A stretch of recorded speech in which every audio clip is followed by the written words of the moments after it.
नमो बुद्धाय। जय भीम साथियों।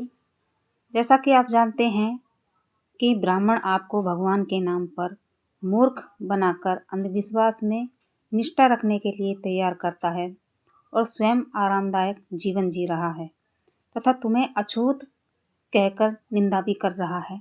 देवता की प्रार्थना करने के लिए दलाली भी करता है। हमें इस दलाली की निंदा करनी चाहिए और लोगों को सावधान रहना चाहिए, क्योंकि आप ऐसे ब्राह्मणों पर विश्वास करके अपने जीवन के कुछ ऐसे मूल्यों को खो देते हैं जो आपके लिए बहुत कीमती हैं। बाबा साहब के सामाजिक परिवर्तन और समाज के लिए सामाजिक विचार क्या थे, आइए आपको हम आगे वीडियो में बताएंगे। बाबा साहब कहते थे कि हमें कानूनी स्वतंत्रता से अधिक सामाजिक स्वतंत्रता की आवश्यकता है। जब तक उन्हें सामाजिक स्वतंत्रता नहीं मिलती तब तक कानून द्वारा कितनी भी स्वतंत्रता बहाल की जाए फिर भी उसका कोई विशेष उपयोग नहीं होगा। अगर देवता ही हमें निम्न जाति बनाने का मूल कारण है तो ऐसे देवता को नष्ट कर दो। अगर यह धर्म है तो इसे मत मानो। अगर मनु धर्म, गीता या अन्य कोई पुराण आदि है तो इसे भी नष्ट कर दो। अगर यह मंदिर, तालाब या त्योहार है तो इनका बहिष्कार कर दो।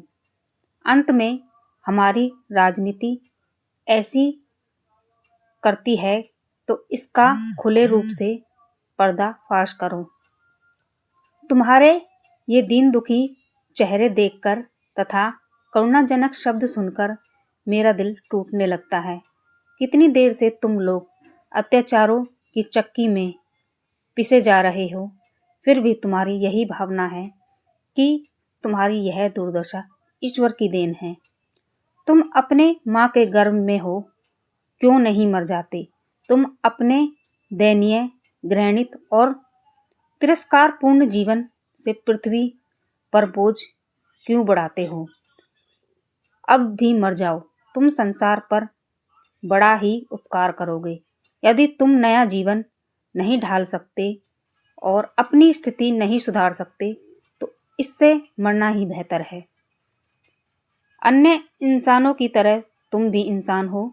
तुम्हें भी अच्छा भोजन, अच्छे वस्त्र और मकान पाने का जन्मसिद्ध अधिकार है। यदि स्वाभिमान से जीना है तो आत्मनिर्भरता और आत्म भरोसा ही तुम्हारी उन्नति का मार्ग है। इसका पूरा ध्यान रखो।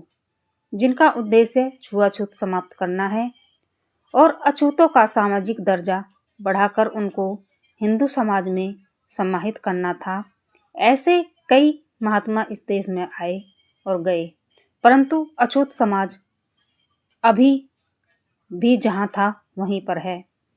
प्रत्येक कार्यकर्ता धैर्यशील होना चाहिए और जो धैर्यशील नहीं है वह नेता ही नहीं हो सकता।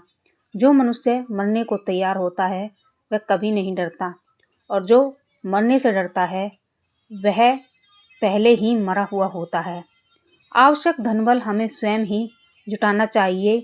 यदि दूसरों से प्राप्त किया तो उनके दबाव से काम करना पड़ेगा।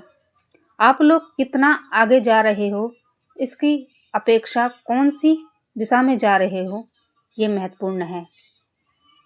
पंढरपुर, त्रियंक, काशी, हरिद्वार आदि की यात्रा करके या एकादशी, सोमवार इत्यादि के व्रत करके या शनि महात्मा, शिवली, लातमत्र और गुरुचित्र इत्यादि पोथियों का जाप करने से भी आप लोगों का उद्धार नहीं होगा। आपके पूर्वज भी हजारों वर्षों से ये सब करते आए हैं, फिर भी आप लोगों की दयनीय स्थिति में जरा भी फर्क नहीं पड़ा। हमारा समुदाय भी जाति की बीमारी से ग्रस्त है। जब आप दूसरों से छुआछूत मिटाने की मांग करते हो तो अनुसूचित जातियों के बीच अपने आंतरिक विभाजन और आपसी भेदभाव को मिटाने कि आपकी जिम्मेदारी तो और भी ज़्यादा बढ़ जाती है। हिंदू सभ्यता तथा संस्कृति एक सड़े हुए बदबूदार तालाब की तरह है। यदि भारत में प्रगति करनी है तो यह ढकोसला जड़मूल से खत्म करना होगा।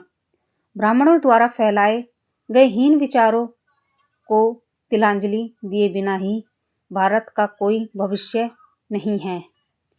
हिंदू अस्पृश्यों को गुलामी की स्थिति से भिन्न उन स्थिति में अपना मानते हैं जिनसे उनके स्वार्थ पूरे हों।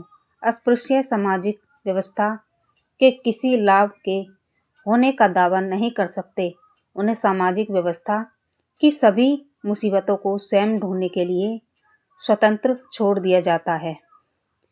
हिंदू समाज में असमानता हिंदू धर्म का प्राण है।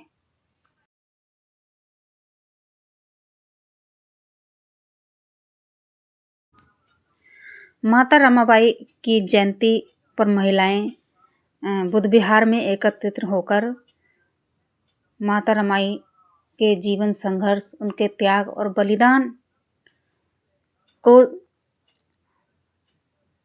दर्शाते हुए, बताते हुए महिलाएं जागरूक कर रही हैं और महिलाओं को कि किस तरीके से बाबा साहब ने संघर्ष किया। उनका जीवन इतना आसान नहीं था और माता रमाबाई का जीवन भी उनसे कम कठिन नहीं था।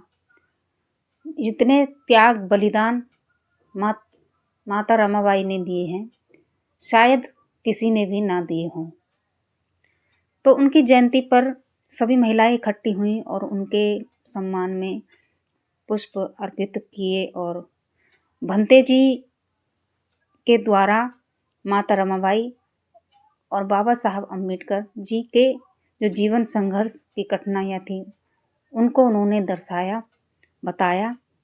और वीडियो में आप बने रहिए और देखिए कि किस तरीके से महिलाएं इकट्ठी होकर माता रमाबाई को पुष्प अर्पित कर रही हैं, उनका धन्यवाद कर रही हैं कि माता रमाबाई की ही देन है जो आज हम अच्छे वस्त्र पहन रहे हैं, अच्छा खाना खा रहे हैं और पक्के मकानों में रह रहे हैं।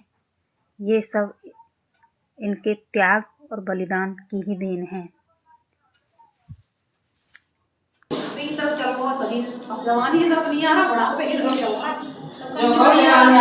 लाइट और जला दो